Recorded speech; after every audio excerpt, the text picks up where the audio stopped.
Thank you so much, Dr. Bhatia, for coming to this event. It's an honor to have you with us. I would like to know your thoughts about the precision medicine event hosted by Voice of Healthcare and NextEdge. I am attending this kind of event which is hosted by Voice of Healthcare for the first time, and I am really amazed to see the way it is being coordinated and handled.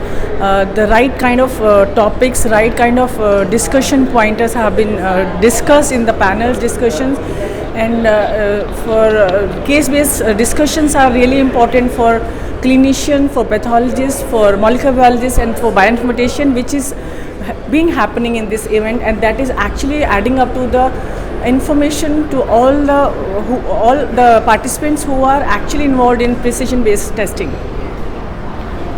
Thank you so much, ma'am, for that. Ma'am, I have another question regarding the panel discussion which we had. So what do you think are the main challenges in implementing molecular testing in routine cancer care? Since I'm a laboratorian and I can talk only about the laboratory perspective, whenever we get sample from remote location, then it becomes difficult to rule out the pre-analytical errors because the sample stability is very, very crucial.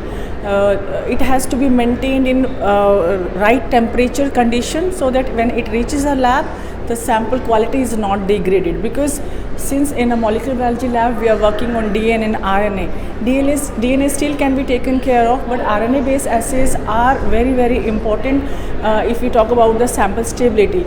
Since RNA is unstable in nature, so it has to be, sample needs to be sent across maintaining the proper condition and of course in the appropriate vials. Second important thing is getting clinical history. When we talk about cancer care and we talk about molecular testing, clinical history for patients is very, very important. If we do not get clinical history of the patient along with the patient sample, it becomes very, very difficult to analyze the sample, to give the report interpretation in the right manner.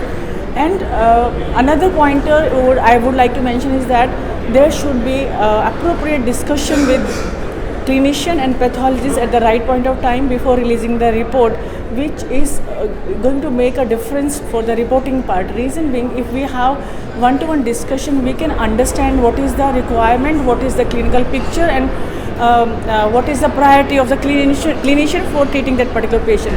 So clinician and pathologist or molecular biologist discussion is very, very important. We sometimes we do not get that. Neither clinical history, sometimes we are not able to connect with the clinician, referring clinician. So that is a very, very challenging point of cancer care. As far as the reference laboratory is concerned, we need to have these facilities available, and we need to have contact details, or we need to have clinical history along with the patient sample. If I cite an example of any hereditary cancer panel like BRCA1, BRCA2, which for breast cancer patient we need to know what is the clinical information relevant to this particular patient, whether this patient is already a patient or maybe he is doing only for screening. If somebody in the family is already having that mutation, or it is only for screening. So if patient family member is already having that mutation, then in spite of going for maybe one kind of test, maybe NGS, we can directly